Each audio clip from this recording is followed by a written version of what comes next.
Hello friends, मैं CP आ चुका हूं आपके बीच अनुपात समानुपात का एक और पार्ट लेके।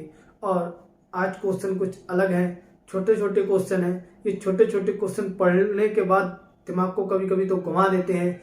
क्वेश्चन छोटे जरूर हैं पर खतरनाक बहुत हैं। ये कुछ गिनती के ही क्वेश्चन है, आप इनको समझ लीजिए, ये आपके बहुत काम आएंगे। और आज के सवाल जो है बहुत ही यूनिक सवाल आने वाले हैं। और चलिए चलते हैं अपने क्वेश्चन की ओर। उससे पहले आप मेरी वीडियो को लाइक कर दीजिए, मेरे चैनल को सब्सक्राइब कर दीजिए, बेल आइकन का बटन दबा दीजिए और मेरी वीडियोज को शेयर भी कर दीजिए, जिससे कि और लोगों तक ये पहुंच पाए। तो चलिए करते हैं अपना क्वेश्चन। क्वेश्चन में दे रखा है 3:7, 5:2, 1:4 के अनुपातों का मिश्र अनुपात क्या होगा। अब आप कहोगे मिश्र, तो देखो मैंने पहले ही दिन आपको एक पश्चपद और अग्रपद नाम का जिक्र किया था। अगर आपको ध्यान हो तो मैंने इसका जिक्र आपसे किया था। और अगर यह आपको ध्यान है तो ये क्वेश्चन सॉल्व करने में आपको बहुत ही मदद मिलने वाली है।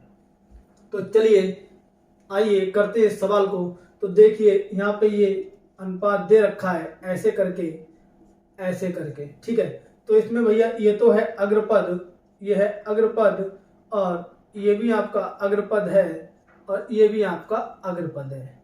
तो देखिए भैया, और ये जो है आपका ये वाला, ये आपका पश्चपद है, ये भी आपका पद लिख लो। अब मैं यहाँ पश्च लिख देता हूँ और यहाँ भी खाली पश्च लिख देता हूँ। तो देखिए सवाल में करना कुछ नहीं है, अग्रपद यहाँ पे लिख लो ऐसे करके।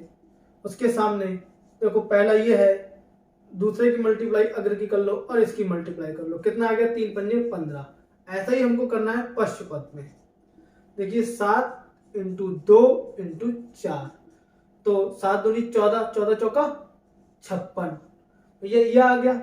अब उसने क्या कहा है कि इनका मिश्र अनुपात क्या होगा। तो इसलिए या चूंकि जो भी है, अब मिश्र अनुपात पूछा है तो भैया यहाँ लाइन खींच लो। जो ये है 3:7, 5:2 और 1:4 का मिश्र अनुपात बराबर, भैया अग्रपद का ये है, पक्षपद का ये है। तो इसको या तो हम ऐसे लिख लें या फिर हम इसको ऐसे लिख लें। तो इसका मिश्र अनुपात जो है वो आपके सामने। इस सवाल में कुछ नहीं है, ओनली बस वो आपको लैंग्वेज में फंसा रहा है। अगर आपने लैंग्वेज समझ ली, पढ़ ली और आपको बातें ध्यान रही तो आप इस सवाल को बहुत आराम से कर पाओगे। तो उम्मीद करता हूं आपको ये सवाल बहुत अच्छे से समझ में आया होगा। अगर नहीं आया हो तो एक बार और समझ लीजिए। हमारा ये सवाल दे रखा है 3:7, 5:2, 1:4 के अनुपातों का मिश्र अनुपात क्या होगा। मैंने आपको उसी समय अग्रपद और पक्ष, अग्र और पक्ष मतलब आगे वाला और पीछे वाला पद मैंने आपको बताए थे अपनी पहली वीडियो में, पार्ट 1 इसका देख लीजिएगा। उसमें इस चीज का जिक्र मैंने कर रखा है। और यहाँ पे हमने लिख लिया अग्र और पक्ष पद हमने अलग अलग कर लिए। अग्र वालों की गुणा एक साथ कर ली, पक्ष वालों की गुणा एक साथ कर ली। जो ये आया बस यही हमारा मिश्र अनुपात होता है, यही हमारा आंसर होता है। तो चलिए चलते हैं अपने अगले सवाल की ओर। तो अब हम आ चुके हैं अपने एक और सवाल पर। सवाल की भाषा देखकर आपको डरना बिल्कुल भी नहीं है। अगर आपको ध्यान हो तो हमने पहले दिन वर्गमूला अनुपात और घनमूला अनुपात पे बात की थी। तो ये बोल रहा है द्विघात अनुपात क्या होगा। तो आपको ये शब्द पढ़ के बिल्कुल भी नहीं डरना है, क्योंकि आप हैं सीपी मैथ्स यूपी 25 के साथ। ये चीजें मैं आपको अपने पहले दूसरे पार्टों में बता चुका हूं। और अगर आपको कोई दिक्कत हो तो मेरे पहला और दूसरा पार्ट जरूर देखिएगा, आपको ये चीजें वहां से क्लियर हो जाएंगी। अभी तो मैं सवाल को कराता हूं तो आपको क्लियर तो ये यहाँ से भी हो जाएगा, पर पूरा क्लियर करने के लिए आप मेरे वो पार्ट देखें। और अगर आपको मेरा वीडियो पसंद आ रहा हो तो मेरे वीडियो को लाइक करें, चैनल को सब्सक्राइब करें, बेल आइकन का बटन दबाएं और इस वीडियो को शेयर करें, जिससे कि ये ज्यादा लोगों तक पहुंच सके। तो चलिए करते हैं अपना सवाल। और सवाल में दे रखा है 4:7:6 का द्विघाती अनुपात क्या होगा। मतलब वो ये कहना चाह रहा है, द्विघाती का मतलब वर्ग, इनके वर्गों का अनुपात क्या होगा। अब चाहे वो द्विघाती लिख दे या वर्गमूलों का अनुपात लिख दे कि इनके वर्गमूल का अनुपात क्या होगा या इनका वर्गमूल क्या होगा अनुपातों में। ठीक है, तो चलिए कर लेते हैं। 4 का स्क्वायर अनुपात 7 का स्क्वायर अनुपात 6 का स्क्वायर। 4 चौक 16, 7 सत्ते 49, 6 छंग 36। अब देखना ये तीनों नंबर की एक से तो नहीं कट रहे हैं भाई साहब, नहीं कट रहे हैं, कोई दिक्कत नहीं। तो जो हमारा द्विघाती अनुपात है बस यही हमारा आंसर है। सवाल देखने में भी छोटा था, बस भाषा में इसकी थोड़ी दिक्कत थी, और सवाल आपके सामने ये हो चुका है, यही इसका आंसर है और कोई इसका आंसर नहीं है। बस सवाल देखकर आपको बिल्कुल भी नहीं डरना है। तो चलिए आप इसका स्क्रीनशॉट कर लीजिए और फिर मैं कराता हूं आपको अगला सवाल। तो चलिए हम आ चुके हैं अपने अगले क्वेश्चन पर। अगला क्वेश्चन जो है वो हमारा ये है कि इसमें त्रिघाती पूछा है, तो सवाल को ये देखकर हमको बिल्कुल भी डरना नहीं है, क्योंकि त्रिघाती अभी उससे पहले पूछा था द्विघाती, तो आप अब त्रिघाती का मतलब समझ चुके होंगे, मुझे ज़्यादा कुछ बोलने की जरूरत नहीं है। उम्मीद करता हूँ कि ये सवाल आप मेरे से पहले कर चुके होंगे। ठीक है, तो चलिए आइए करते हैं सवाल। वैसे भी मैंने आपसे बोला है कि 1 से एक का तो एक ही होता है, 2 से 10 तक के घनमूल तो आप याद कर ही लीजिए, घनमूल आप याद कर लीजिए, आपके बहुत काम आने वाले हैं। तो चलिए करते हैं हम सवाल। वो कह रहा है 3:6:7 का त्रिघाती अनुपात क्या होगा। त्रिघाती का मतलब है 3 क्यूब 6 क्यूब 7 क्यूब। अब दिक्कत ये आएगी, बहुत सौ को तो इसका क्यूब ही नहीं पता होगा, और कोई दिक्कत वाली बात नहीं है। आपने यहाँ याद कर लेना है, अपने कॉपी में अलग से लिखना, मल्टीप्लाई करके लिख लेना, नहीं आते हो फिर उसको बार बार करना, बार बार लिखना, आपको लर्न हो जाएंगे, कोई दिक्कत नहीं होगी। चलिए करते हैं। 3 का क्यू होता है आपका 27, 6 का क्यू होता है आपका 216, और 7 का क्यू क्या होता है भाई बता दो, 343। बस यही आपका आंसर है और कुछ नहीं करना इस सवाल में। और अभी आप अगर कहेंगे तो मैं आपको 1 से 10 तक के क्यू भी आपको मैं भी लिखवा दूंगा, बीच में भी वीडियो के लास्ट में कहीं ना कहीं मैं भी लिखवा दूंगा। तो आपका आंसर आ चुका है। इन सवालों में बस लैंग्वेज पढ़नी है, कर देनी है, सवाल बहुत आराम से हो जाते हैं, बिल्कुल भी दिक्कत लेने की जरूरत इन सवालों में नहीं है। तो चलिए आप इसका स्क्रीनशॉट कर लीजिए, फिर करते हैं हम अपना अगला सवाल। हम आ चुके हैं अपने और अगले क्वेश्चन पर। यह क्वेश्चन मैं आपको पिछली वीडियोस में करा चुका हूं, इसका भी यहाँ पे आप रिवाइज कर लीजिए। मेरा मेन उद्देश्य आप कॉन्सेप्ट को बार बार करेंगे तो आपके जो कॉन्सेप्ट हैं वो माइंड में सेट होते चले जाएंगे, इससे आप बोलोगे नहीं। मेरी वीडियो देख के बोर बिल्कुल मत होइएगा। इन दोनों क्वेश्चन के बाद आपके पास आने वाले हैं लाजवाब मसालेदार क्वेश्चन। तो चलिए करते हैं इस क्वेश्चन को ज्यादा बिना समय गंवाए। ये बोल रहा है कि इनका वर्गमूल अनुपात क्या होगा, तो कोई बात नहीं है, इसको आप ऐसे ही लिख लीजिए। ठीक है, अब ये बोल रहा है कि इनका वर्गमूल अनुपात क्या होगा, तो 121 को ऐसे, 144 को रूट में लिख लो, और इसको भी रूट में लिख लो आप। ये किसका होता है, ये आपको पता है 11 का होता है, ये आपको पता है 12 का होता है, ये आपको पता है 13 का होता है। तो लीजिए आंसर आपके सामने है, वही है ना, आंसर आपके सामने है। तो आ चुका है आंसर आपके सामने। ये क्वेश्चन भी ज्यादा हार्ड नहीं है, चलिए देख लेते हैं क्या कह रहा है। ये कह रहा है घनमूला अनुपात, तो कुछ नहीं करना है, कुछ नहीं करना है, यहाँ पे ये लगाना है, और आपको पता होना चाहिए कि ये किसका घनमूल है और ये किसका घनमूल है। मैं इसीलिए आपसे बार बार कह रहा हूं कि 2 से 10 तक के कम से कम घनमूल याद कर लीजिए। तो चलिए 8 होता है हमारा 2 का, 512 हमारा काय का होता है, बताओ, नहीं पता। ये होता है हमारा 8 का, 729 किसका होता है पता है, नहीं ये भी नहीं पता, वही होता है 9 का। ये लीजिए, ये रहा आपका आंसर। चलिए 512 कैसे होता है दिखाता हूं। 8 8 64 और 8 की कड़ी गुणा, 8 चौक 32 बचा 3, 8 छंग 48 और 3 51, 512 ऐसे आया। और अब आप कहोगे 729 9 का, तो देख लीजिए आप, 9 नेम 81 होता है, 9 एकम 9, 8 नेम 72, 9 एकम 9 और 8 नेम 72, 729 ये रहा।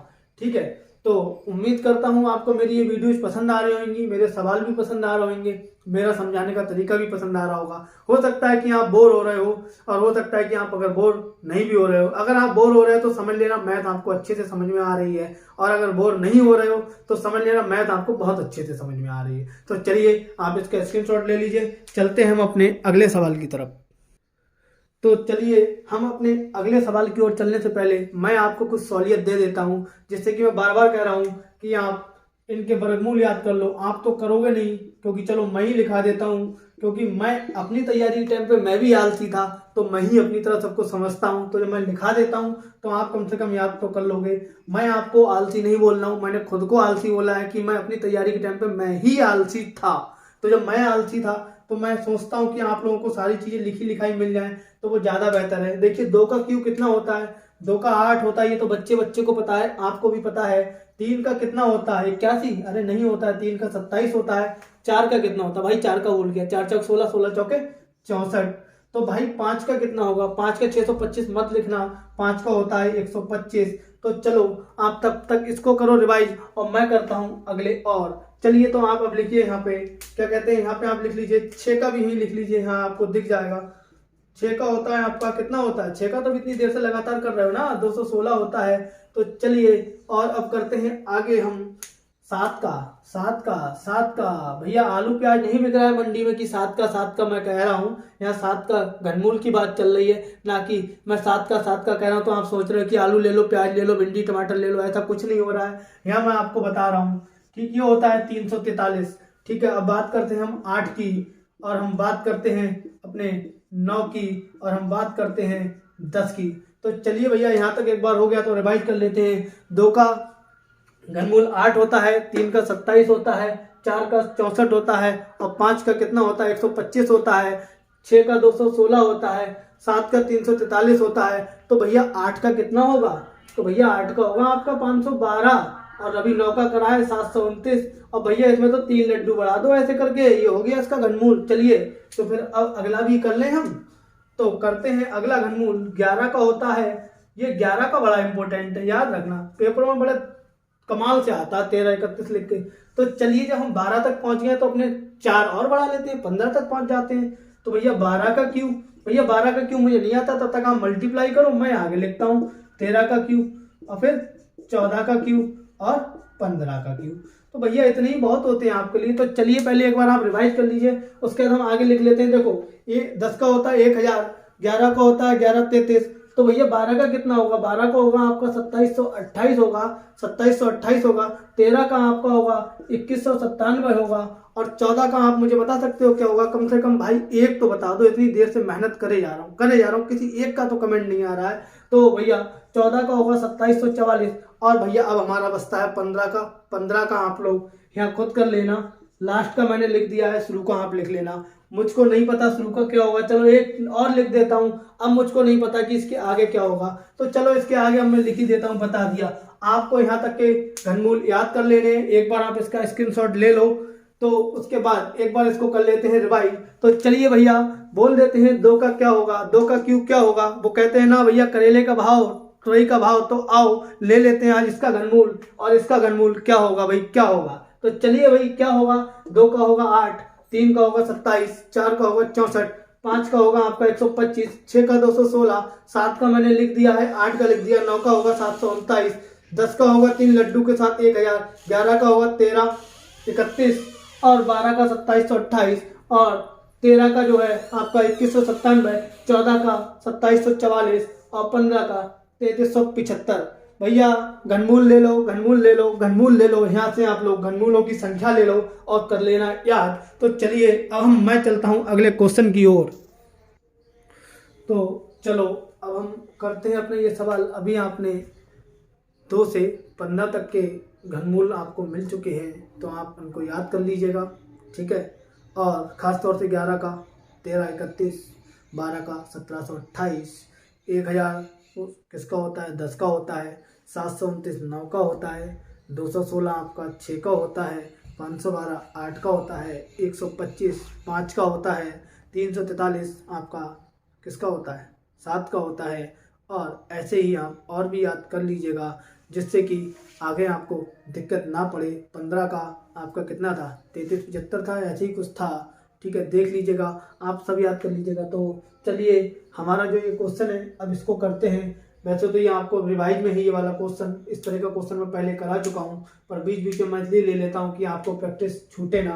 तो देखिए यहाँ x अनुपात y बराबर 3:4 दिया है, और 2x plus 3y upon 3x plus 4y का मान पूछा है। तो भैया x की जगह x की वैल्यू रख लें तो 2, x की वैल्यू 3 है, प्लस का निशान है 3, y की वैल्यू 4 है अपॉन 3x, x की वैल्यू 3 है, प्लस का निशान है 4y, y की वैल्यू 4 है।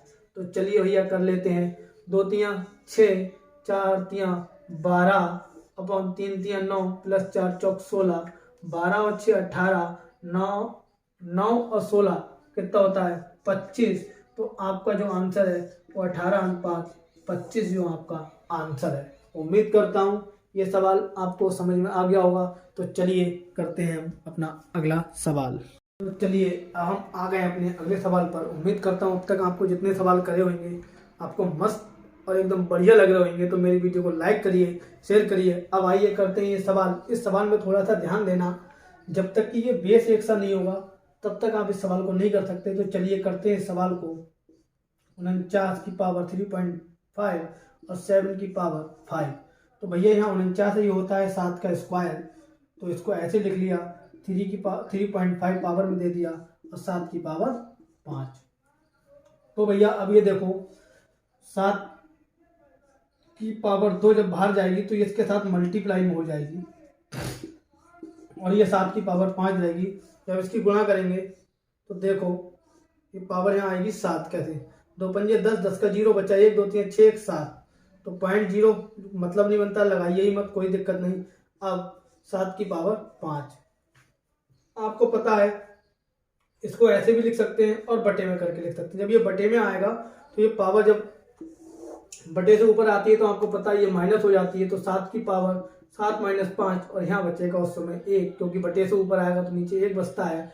तो यहाँ 7 की पावर 2 बची, यहाँ 1 बचा, तो 49:1 आपका आंसर होगा। उम्मीद करता हूँ आपको ये सवाल बहुत अच्छे से समझ में आया होगा। और अभी इस तरह के 1-2 सवाल और कराता हूँ कि प्रैक्टिस में आ जाएंगे, आपको बिल्कुल समझ में आ जाएंगे। तो चलिए करते हैं हम अगला सवाल। तो चलिए अब हम वैसा ही एक सवाल और करते हैं। तो आपको पता है हमें बेस तो एक सा ही करना होगा, उसके बाद ही हम इस सवाल को सॉल्व कर पाएंगे। तो चलिए हम इसको करते हैं 25 की पावर 2.5 अनुपात 5 की पावर 3। तो 5 का स्क्वायर 25 होता है, हमने ये लिख लिया, 2.5 पावर लिख ली और 5 की पावर 3 इधर लिख ली। बार बार 3 यहाँ ही बन जा रहा है यार। चलिए अब ये मार्कर तो जा रहा है। अब इसकी करते हैं गुणा। जब 5 की पावर 2 बाहर आई तो 2.5 से इसका होगा गुणा और अनुपात में ये 5 की पावर 3 चल ही रहा है हमारा। तो 2 पंजे, पहले इसको लिख लेते हैं, 2 पंजे 10 बचा, 1 2 3 4 1 5। तो ये 5 की पावर 5 अनुपात 5 की पावर, फिर देखो 3 ही बनना, 5 की पावर 3। तो अब ये बटे से ऊपर जाएगा तो ये पावर हो जाएगी माइनस में, 5 की पावर -3 और इधर बचेगा ये, क्योंकि बटे में अब 1 रह जाएगा। तो 5 की पावर 2 अनुपात 1, 25 और 1, 25:1 जो आपका इसका आंसर होगा। तो उम्मीद करता हूँ आपको बेहतर समझ में आ रहा होगा, अच्छे से समझ में आ रहा होगा। अगर आपको मेरी वीडियोज पसंद आ रही हो तो मेरी वीडियो को लाइक करिए, चैनल को सब्सक्राइब करिए, बेल आइकन का बटन दबाइए। और अब मैं मिलता हूँ आपको अगले जो भी वीडियो, जो भी टॉपिक आने वाला उसके साथ। जय हिंद, जय भारत।